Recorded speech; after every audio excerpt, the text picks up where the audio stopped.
verdad que es para mí una tremenda bendición. Bueno, poder estar aquí en medio del pueblo del Señor. Eh, este año el Señor le decía a los pastores, el Señor se acordó de nosotros.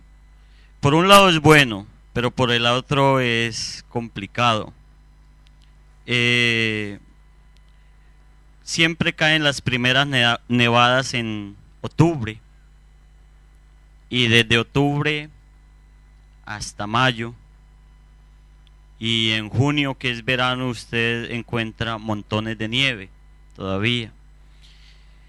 Pero este año no nevó hasta el 10 de enero, perdón. Ahorita que nos veníamos para la reunión de pastores, cayó una nevada que pensé que no iba a poder bajar de Gävle a Estocolmo. Y siempre es complicado, se siente maluco cuando el avión va a despegar. Pero bueno, venimos encomendados en el nombre del Señor. Eh, entonces, cuando no neva, la oscuridad es intensa. Eh, Se oscurece a las 2 de la tarde. Entramos a la escuela dominical a las 11 de la mañana y no hay sol, es una claridad. Porque a veces decimos sale el sol, pero no sale el sol, es una claridad. Y cuando salimos de la dominical por ahí 2, 3 de la tarde, pues está de noche, totalmente oscuro. Entonces a veces no sabemos qué es bueno, si que haya mucha nieve y esté a menos 18 en diciembre, menos 25, o que no haya nieve y esté oscuro. Los accidentes se disparan porque la oscuridad y la humedad se absorbe las luces de los coches, entonces no avanza mucho la luz. Siempre hay que tener unas luces, unas lámparas extras en todos los coches para así poder eh, ver bien. Todas las personas deben de tener reflectivos. Persona que vaya en bicicleta o a pie y no tenga reflectivos es multada, y es una pelea siempre con los jóvenes, con mi hija y a los 13 años, y siempre ellos creen saberla toda, y ya hemos sufrido accidentes. Por ejemplo, mi hermana fue atropellada por un coche hace unos años, casi la mata, por no tener los reflectivos, porque es que no se ven las personas. Por lo general siempre las chaquetas son negras, entonces cuando uno ve la persona la ve encima. Entonces a veces no sabemos qué es mejor, si que haya o que no haya nieve, pero por todo damos gracias a Dios. Amén. Es un país muy hermoso, la verdad que yo vivo enamorado de ese país. Mi esposa vive enamorada de ese país, a pesar de las dificultades, de los problemas.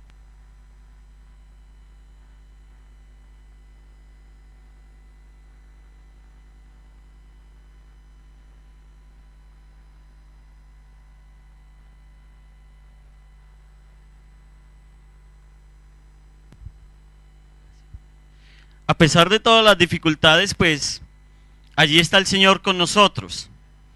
Este año hemos vuelto a la escuela a estudiar el idioma. Hablaba el 60%, pero la verdad que se nos estaba olvidando escribir, entonces volvimos a la escuela. Es difícil entrar a la escuela, y un día mi esposa me dice, llena de fe, me dice, vamos a la escuela que nos van a dar clase. Y yo, no, pero si es octubre, las inscripciones se hacen en junio para poder empezar después de junio. Y la verdad que fuimos a la escuela y el rector estaba en la puerta, nos estaba esperando. Y nos dice, pueden comenzar mañana si quieren, pueden comenzar esta semana si quieren. Entonces le dijimos, bueno, déjenos una semanita para estudiar y reforzarnos un poquito. Nos hicieron un examen y pasamos al grupo, y ahí ya llevamos 3 meses estudiando. Nos faltan 3 trimestres, año y medio, para pasar un grado. Estamos en primaria.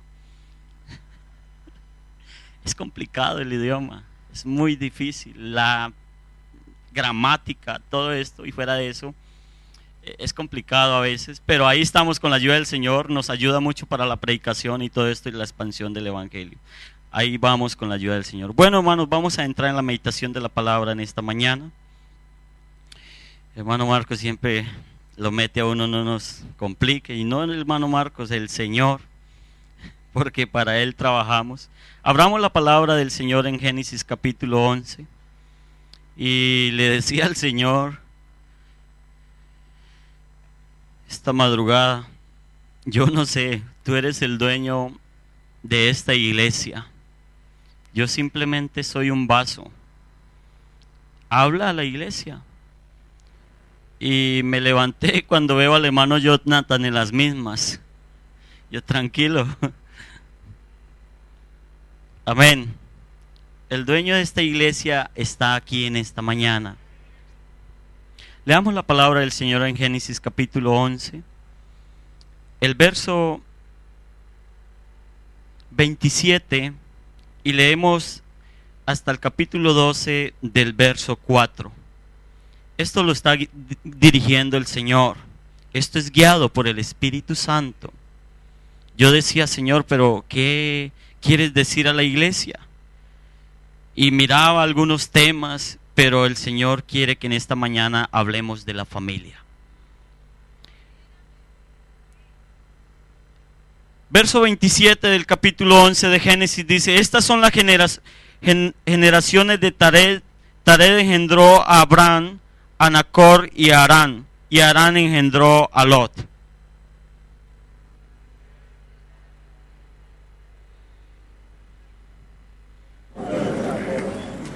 Y tomaron Abraham y Nacor para sí mujeres. El nombre de la mujer de Abraham era Sarai, y el nombre de la mujer de Nacor, Milca, hija de Harán, padre de Milca y de Isca.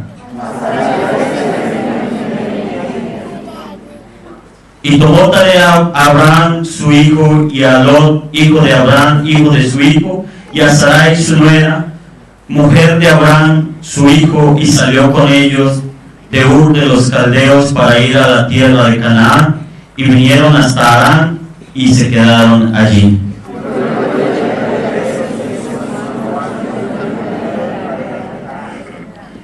Pero Jehová había dicho a Abraham: vete de tu tierra y de tu parentela y de la casa de tu padre a la tierra que te mostraré.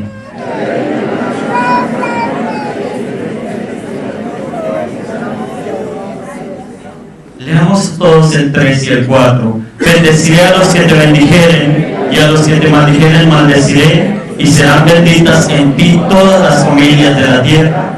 Y se fue Abraham como Jehová le dijo, y luego fue con él. Y era Abraham de edad de 75 años cuando salió de Harán. Quiero invitar a nuestro hermano Marcos para que sea él orando a favor mío y que sea el Señor hablando en esta mañana.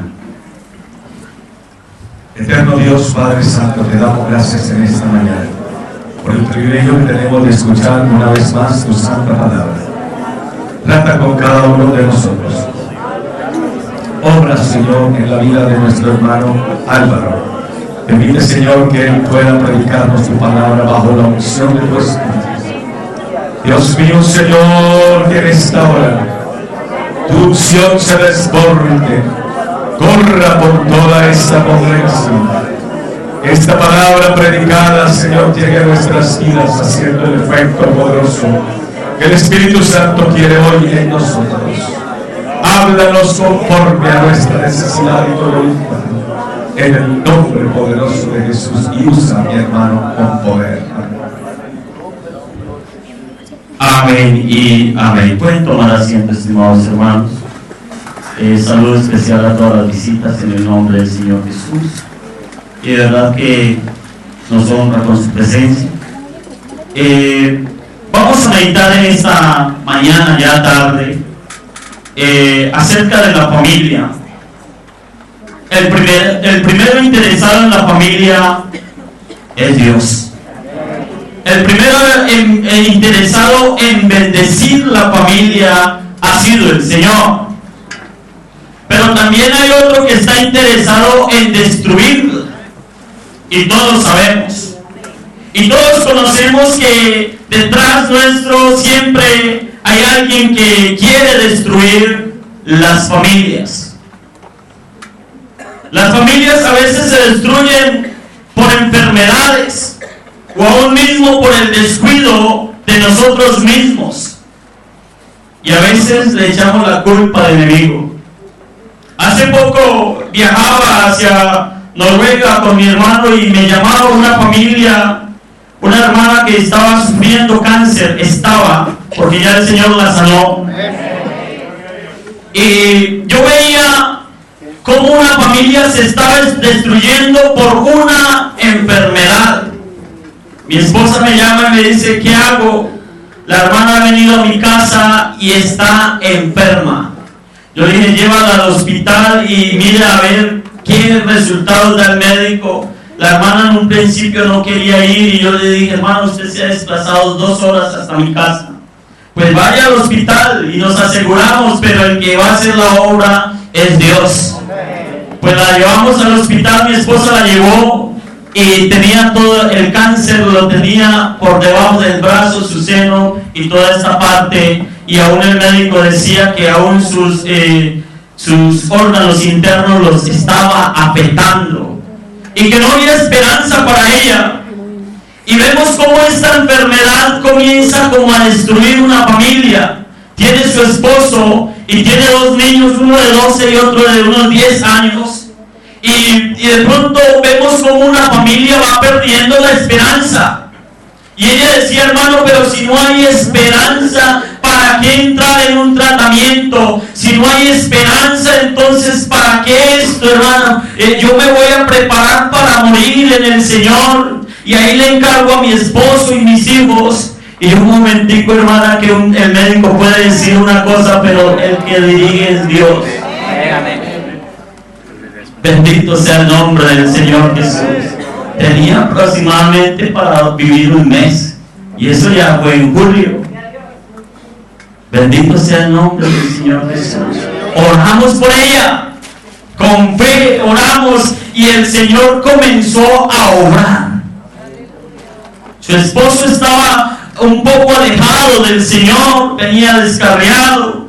Y hoy vemos cómo de pronto la enfermedad quiso destruir más una familia. Cómo la enfermedad comienza a dañar, los muchachos comenzaron a pensar y a perder materias en la escuela por causa de una enfermedad. Cuando oramos por ella, al otro día la llevamos al hospital y el médico la revisa y dice, pero si es que esta semana el cáncer lo tenía por acá debajo y todo esto, pero ahora ya se ha ido recogiendo. Denle un aplauso al Señor. Bendito sea el nombre del Señor Jesús. Oramos por ella de nuevo. Y ahora ha sido sana en el nombre del Señor Jesús. Y vemos como una familia se ha reorganizado, su esposo está en un ambiente espiritual tremendo con el Señor, sus niños se bautizaron y hoy vemos una familia unida en el nombre del Señor Jesús. Ahora, mirando a Abraham, un hombre que fue llamado por Dios y que comienza su peregrinación desde Ur de los Caldeos, y en el camino muere su abuelo y muere su padre. Este hombre sabía que perseguía a él o en quién había creído. A veces nosotros pensamos que somos extranjeros y a veces pensamos que porque somos extranjeros de pronto la bendición de Dios no alcanza. Y a veces pensamos muchas cosas y muchos pensamos regresar. Y otros piensan volver al país. Pero usted no sabe, hermano, que usted es bendición para otras familias.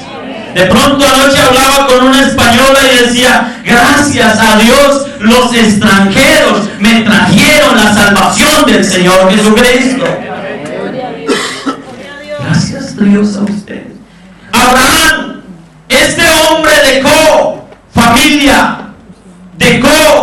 su lengua, dejó sus costumbres, dejó su país, dejó sus amigos para ir con Dios, para ser de bendición.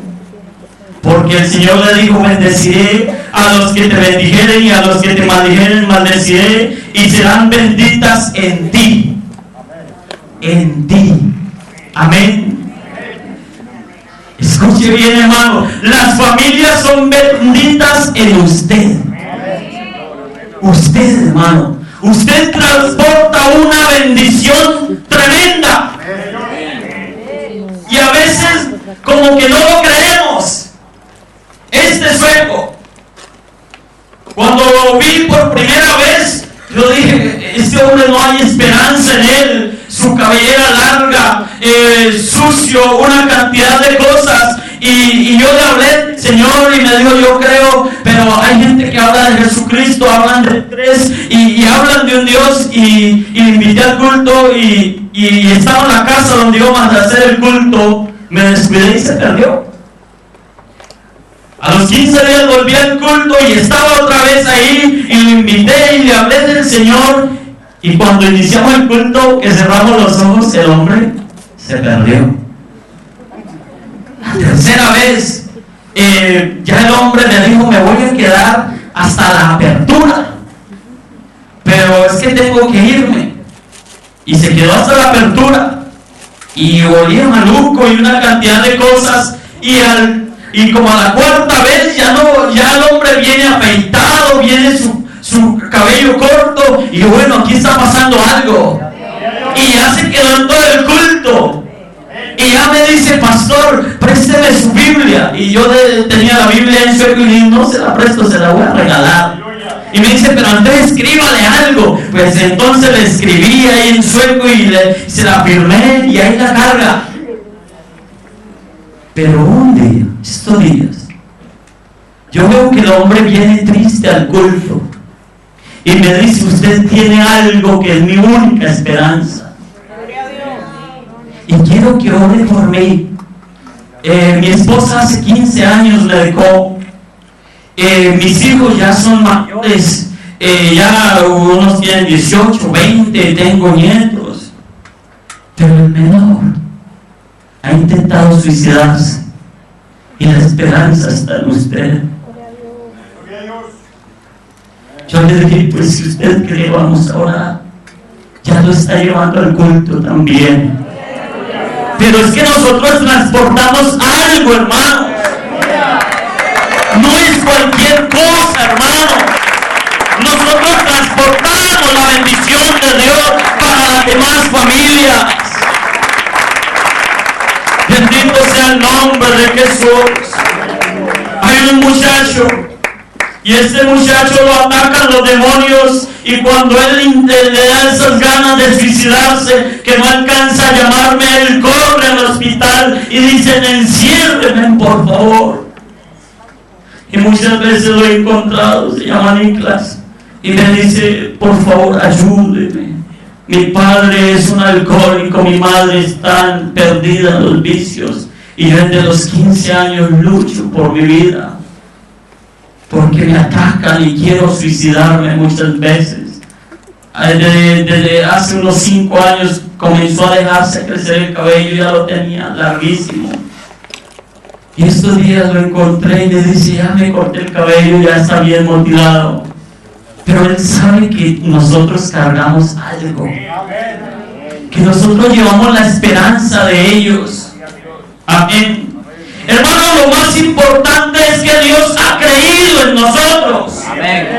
Dios creyó en Abraham y le hizo la promesa. Dios creyó en usted y le ha hecho la promesa. Dios ha confiado en nosotros, y nosotros encontramos en Isaías, en el capítulo 6, del verso 5, y sé que usted se sabe y conoce este texto: ¿a quién enviaré? ¿Y quién irá por nosotros? ¿Quién transportará la bendición? Amén. ¿Quién será el encargado de decir: heme aquí, envíame a mí? Y a veces pensamos que este texto es solo misionero. No, pues que vaya el hermano Álvaro por allá menos 40. No, hermanos, la misión se comienza desde casa. Yo encuentro un misionero tremendo llamado Nehemías en la palabra del Señor. Y ahora allí en la palabra del Señor en Nehemías capítulo 1.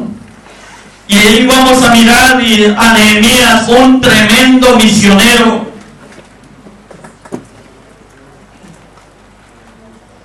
El pueblo de Israel, cada que pecaba, Dios lo entregaba en manos de sus enemigos. El pueblo de Israel, cada que cometía pecado, pues Dios los castigaba y los entregaba. Y no era un año ni dos, sino que duraban años en cautiverio. Y los liberaba por mano de alguien, de un hombre que se pusiese en las manos de Dios, pero volvían y pecaban y volvían a caer en cautiverio. Y dice la palabra del Señor en Nehemías capítulo 1, el verso 1, dice: palabra de Nehemías, hijo de Acalías, aconteció en el mes de Quisleu, en el año 20, estando yo en Susa, capital del reino, que vino Ananí, uno de mis hermanos, con algunos varones de Judá, y les pregunté por los judíos que habían escapado, que habían quedado de la cautividad, y por Jerusalén. Y me dijeron: el remanente, los que quedaron de la cautividad allí en la provincia, están en gran mal y afrenta, y el muro de Jerusalén derribado y sus puertas quemadas a fuego. Cuando oí estas palabras, me senté y lloré, e hice duelo por algunos días, y ayuné, y oré delante de Dios de los cielos, y dije: te ruego, oh Jehová, Dios de los cielos, fuerte, grande y temible, que guarda el pacto y la misericordia a los que le aman y guardan sus mandamientos. Esta hora atento tu oído y abierto tus ojos para oír la oración de tu siervo, que haga ahora delante de ti día y noche por los hijos de Israel, tus siervos. Y confieso los pecados de los hijos de Israel que hemos cometido contra ti, si yo y la casa de mi padre hemos pecado. En extremo nos hemos corrompido contra ti y no hemos guardado los mandamientos, estatutos y preceptos que diste a Moisés tu siervo. Nehemías, un hombre que había sido cautivo por los persas y que había sido llevado allí a la capital de Susa, pero un hombre que seguía pensando en los que habían quedado. Cuando estos hombres habían cautivado a Israel a Judá, a Jerusalén, que en sí tiene un significado, la ciudad de Dios. Me viene a memoria este hombre que descendía de Jerusalén a Jericó y cayó en manos de los ladrones y lo dejaron medio muerto. Alguien que descendía de las cosas sagradas hacia las cosas paganas, como era Jericó. Y así había caído Judá, la ciudad de Dios. Jerusalén había caído y estaba derrumbada. Y vemos a Nehemías que él se interesa y él está como pendiente quién viene de Judá. Él trabajaba con el rey, estaba en el palacio del rey, él servía la copa al rey. Uno pensaría: Nehemías, ¿qué necesidad tendría de preguntar por los demás judíos? Pues vivía en el palacio, atendía al rey, tenía buena comida, buena dormida, estaba bien. Pero él, cuando ve bajar a alguien de allá de Jerusalén, pues simplemente se le acerca y le pregunta: ¿cómo está el remanente? ¿Cómo está la ciudad? ¿Cómo están los que quedaron? Las casas estaban quemadas Y si una casa está quemada, no hay moradores. El templo de pronto estaba destruido. Y si no había templo, no había culto. Los muros de la ciudad, que significan fortaleza, que significan protección, pues estaban destruidos. Amén. Las mujeres, hermanos, una casa sin mujeres, eso es cosa terrible. Hace poco, en febrero, envié a mi esposa a Colombia a visitar a su familia. Ella hacía 8 años no la veía. Y yo me quedé 2 meses, pero hermano, terrible. No se lo aconsejo a nadie. 2 meses. Me dediqué a la obra del Señor de norte a sur para tener todo mi tiempo ocupado. Presté a algunos hermanos y hermanas que me acompañasen y estuve de norte a sur, pero igual me acordaba de la casa y sabía que estaba vacía. Y cuando venía a cambiar de ropa a Estocolmo, pues simplemente llegaba y no estaba ni mi esposa ni mi hija. Y la casa vacía. Una casa sin esposa, la verdad que es muy fría. Sí, hermano, y fuera de eso el clima. Tremendo. Las mujeres, hermanos, fueron violadas, fueron ultrajadas, maltratadas. Los que pudieron escapar a las montañas escaparon, y esto le traía memoria a Nehemías. Los niños, el futuro de una nación, de una iglesia, de cualquier organización, pues habían sido ultrajados y otros llevados como sirvientes. De pronto en Suecia he estado mirando yo, y por eso estoy tan interesado ahorita en los niños, y Dios me está dando tantos jóvenes, adolescentes. El año pasado bautizamos 16 hermanos y solo hay 3 adultos. El resto son adolescentes, 12, 13, 16 años, y dispuestos a servir. Y de pronto estos días un pastor me mandó a llamar a su congregación. Tiene un local en el primer piso que le caben 150 personas, y tiene un local en el segundo piso que le caben 400 personas.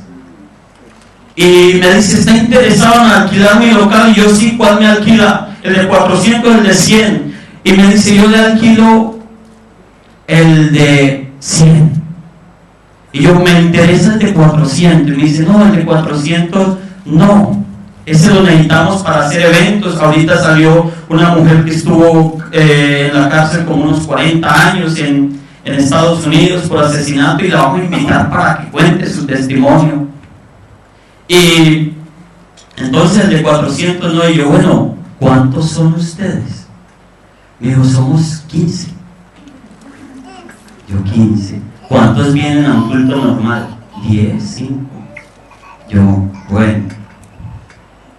¿Cuánto lleva la iglesia? Dice, lleva más de 100 años aquí. Yo, ¿cómo hacen el culto?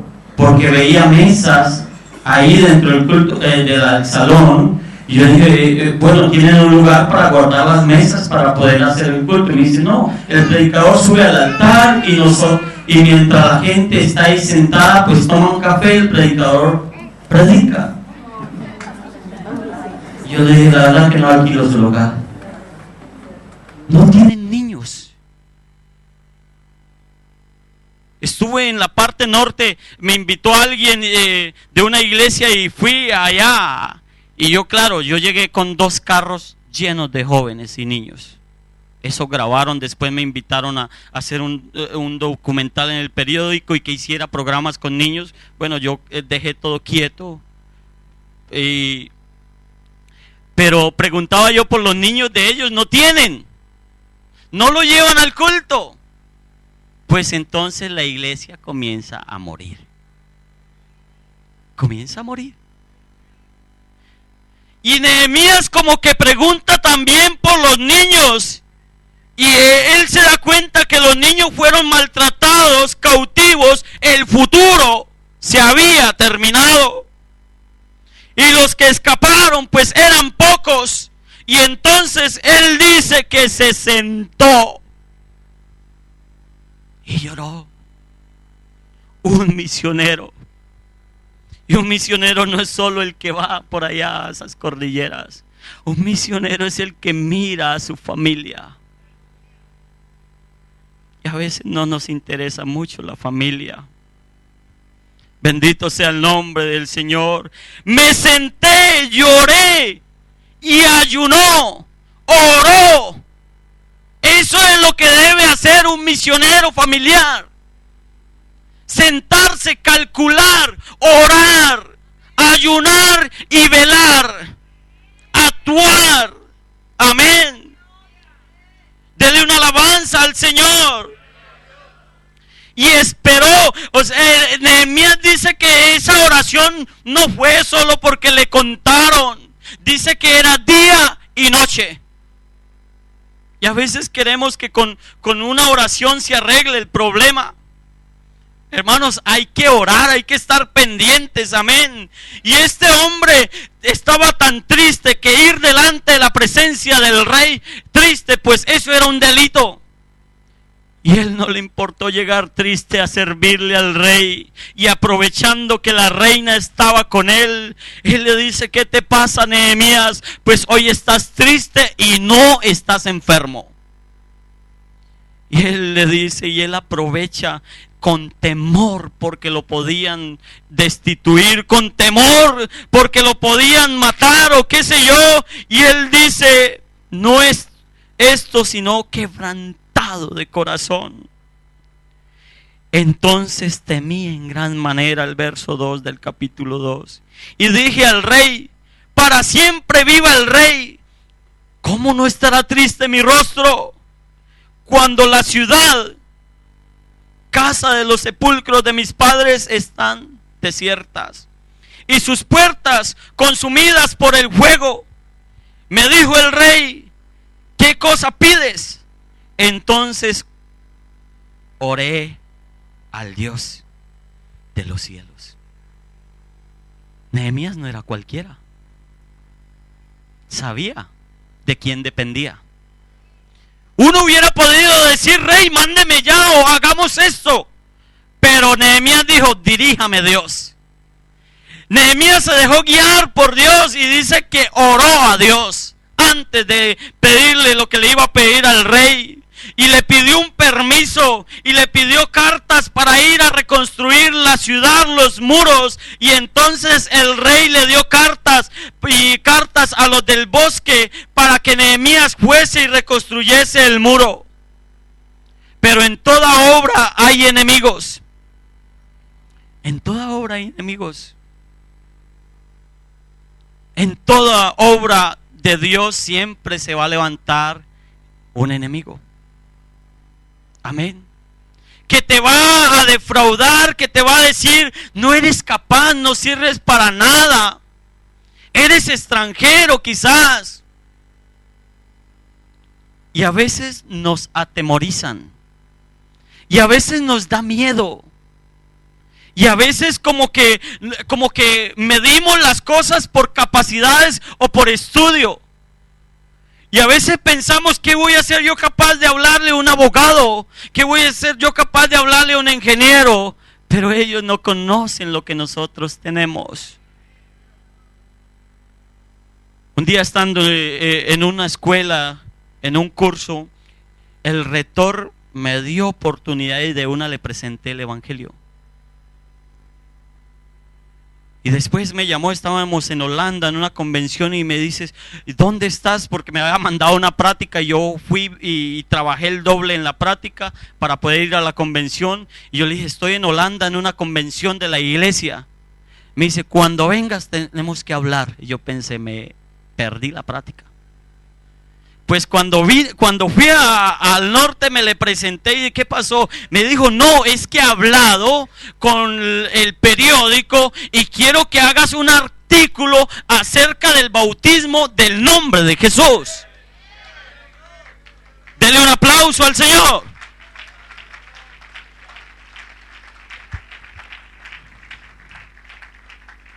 Aleluya.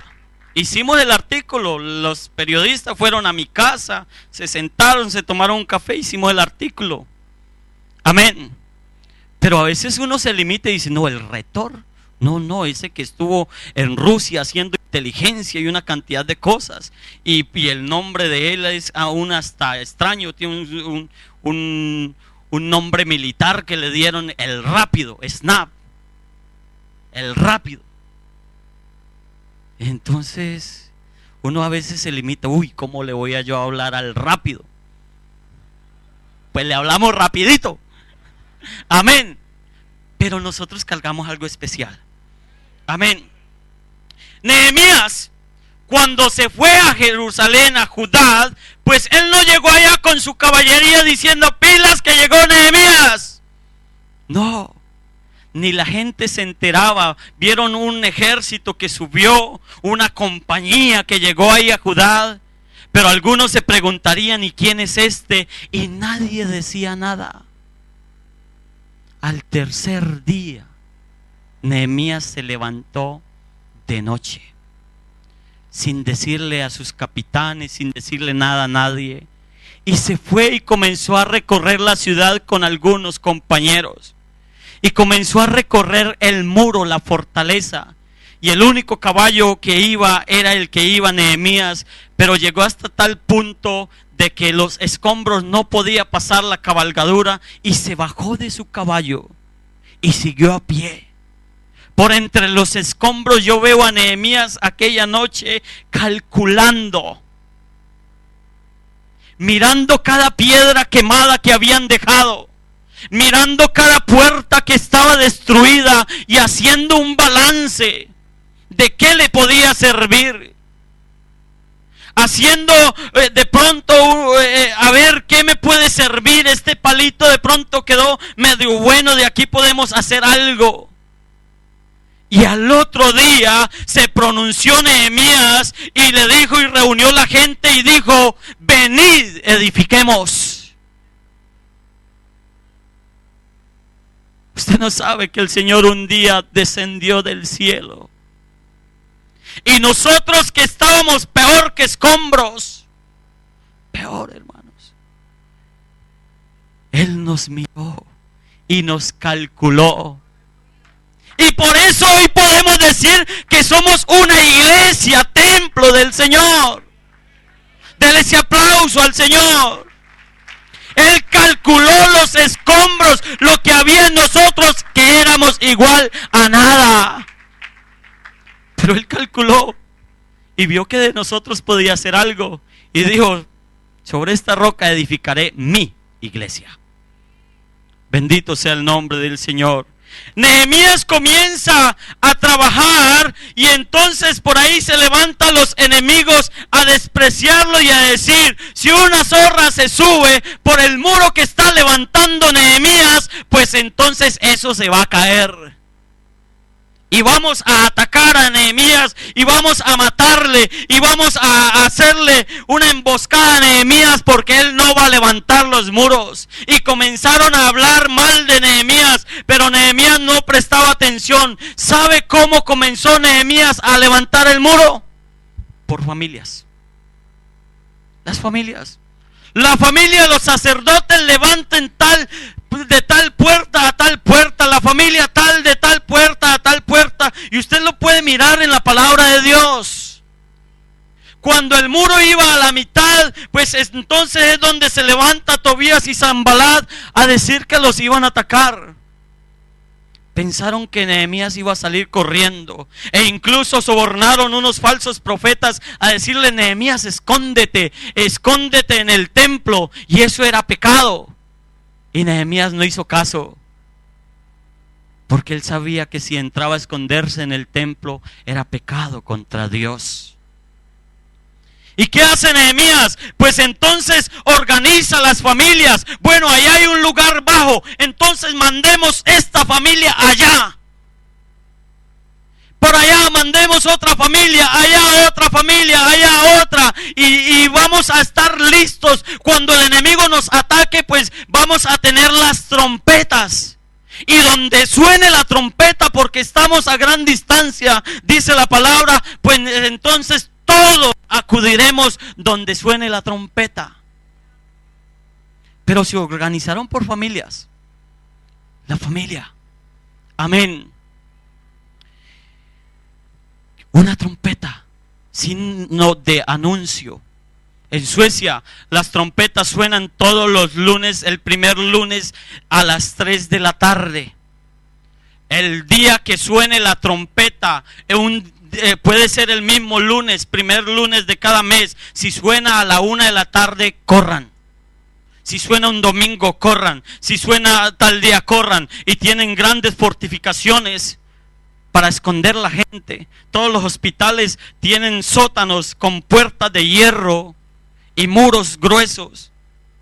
Y ellos están preparados para algo. Pero la trompeta suena todos los lunes, primer lunes de cada mes a las 3 de la tarde. Suena 3 veces. Entonces ya uno sabe y se acostumbra y dice, bueno, no ha pasado nada. Gracias a Dios. Porque estamos en riesgo de cualquier explosión atómica de estas plantas nucleares que tienen. Ya hace poco nos libramos de una, casi se estalla. Por algo nos envió el Señor allí a ese país. Ha pasado algo que me ha llamado la atención estas semanas pasadas. Los renos están en la parte del norte. Están en toda la cordillera de Noruega con Rusia y Finlandia. Y allí están todos los renos y sus dueños son los... en español serían indígenas, pero ellos no se llaman indígenas, sino que tienen otra palabra en sueco más bonita. Y ellos son los dueños de los renos, tienen helicópteros, tienen motos, los controlan vía satélite y todo esto. Cada quien sabe cuál es su reno. Usted encuentra manadas de 100, 200. Pero hace poco algo espantó a todos los renos. Algo que ellos dicen, algo sobrenatural viene contra la tierra. Y todos los renos huyeron hacia la costa, y en las costas están las grandes ciudades, pues las ciudades están así llenas de renos. Y están asustados.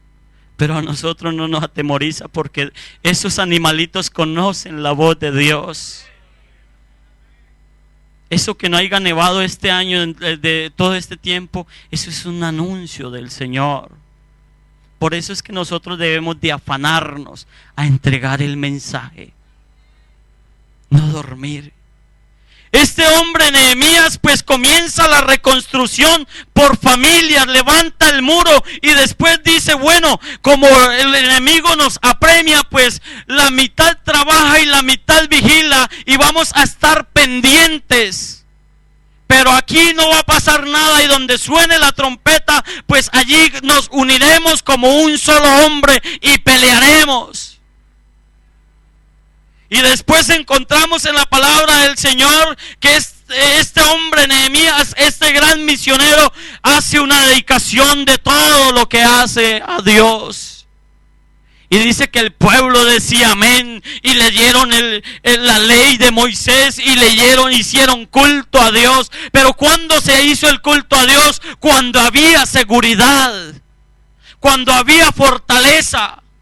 No esperemos que una familia destruida venga con libertad a adorar a Dios. No hay libertad. Pero hermanos, en esta mañana o en esta tarde yo les ruego en el nombre de Jesús, coja un corazón misionero. A veces vemos los jóvenes, hermano, a mí me duelen mucho los jóvenes. Y vemos los jóvenes que están sonando la trompeta con dificultades y no acudimos a su llamado. Vemos los jóvenes con problemas y no oramos por ellos. Los criticamos. Vemos familias destruyéndose y corremos a contarle al hermano Marcos cantidad de cosas en vez de correr a ayudarlos. En vez de ir a esa casa a llevar una palabra de aliento. Y eso sí que duele, hermanos, saber que, hermanos, hay hermanos que en vez de ayudar se dejan usar por el enemigo. Bendito sea el nombre de Jesús. Ojalá le tocase como a mí de pronto muchas veces. El llamado puede llegar a las 10 de la noche, 11 de la noche y mi esposa, vamos, 5 horas, medio de la nieve, de la oscuridad. Pero vamos a apoyar una familia. No importa. Y a veces cuadramos el sur, pero se nos prende el norte. Y cuadramos el norte y se nos prende la mitad. Pero así nos lleva el Señor. Yo creo, hermanos, que en esta mañana usted debe ser un misionero. ¿Sabes qué hizo este hombre Tobías, el enemigo de la construcción de la obra? Pues cuando vio que Nehemías no prestaba atención, le mandó 5 cartas invitándolo: venga, compartamos en alguna de las aldeas y venga, compartamos. Y Nehemías dice: no, Señor, si yo voy, esta gran obra se pararía. Y a veces nosotros escuchamos el llamado de Tobías. A veces lo escuchamos y lo atendemos y vamos y compartimos con él y la obra se para. Su familia. Nos entretenemos en otras cosas y a eso no nos ha llamado el Señor. El muro de su casa puede estar en grietas, como también puede estar destruido como el de Jerusalén. Y si no hay muro, no hay adoración. Y así puede estar el templo levantado, pues no hay seguridad. Usted podrá decirme: hermano, pero yo voy cada 8 días al culto. Sí, es verdad. Ellos tenían el templo, lugar de adoración, pero no hacían el culto que debían de hacer, hasta el día que no levantaron los muros y hubo seguridad. Que el Señor nos ayude a levantar muros para nuestra familia. Mire lo que dice la palabra del Señor en Ezequiel, ya para ir terminando, hermanos. Y yo en esta tarde quisiera que nos comprometiéramos con el Señor. Dice la palabra del Señor en Ezequiel capítulo 22, el verso 30. Y busqué entre ellos hombre que hiciese vallado, que levantara muros. Amén, hombre. Y busqué entre ellos hombre que hiciese vallado y que se pusiese en la brecha delante de mí a favor de la tierra para que yo no la destruyese. ¿Y qué pasó, hermanos? ¡Qué duro! Que el Señor no encontró a nadie. ¡Qué duro que en esta mañana el Señor esté buscando entre las familias alguien que levante un muro! Alguien que se ponga en la brecha como Nehemías. Nehemías no dijo: el pueblo pecó. Nehemías dijo: hemos pecado gravemente. Él se puso de frente a Dios y dijo: el pueblo ha pecado. Él se pone en medio de Dios y el pueblo y dice: es que hemos pecado contra Dios, por eso es que hemos sido destruidos. Pero en esta mañana el Señor sigue buscando entre nosotros alguien que quiera ponerse, alguien que vea un problema y no corra solo pan del hermano Marcos, sino que corra a Dios primeramente. Corramos a Dios, Señor, aquella familia. Es mejor ir a tiempo que de lamentar después. Dice la palabra del Señor en 2 de Crónicas, un texto que me gusta demasiado. El verso 7, el capítulo 7, el verso 14. Y con esto terminamos, hermanos, en esta mañana. Yo, hermanos, yo no sé usted qué piensa en esta mañana, pero yo como Josué digo: yo y mi casa serviremos a Jehová. Usted escoja hoy, hermano, pero ojalá escoja servir a Dios también. Dice la palabra del Señor en el capítulo 7 del segundo libro de Crónicas, dice: si se humillare mi pueblo. Bueno, vamos a cambiarle en esta mañana, en esta tarde, no digamos pueblo, si se humillare mi iglesia, si se humillare mi familia, amén, si se humillare mi pueblo, sobre el cual mi nombre es invocado. Usted no lleva cualquier cosa, hermanos. Usted lleva y va en el nombre del Señor.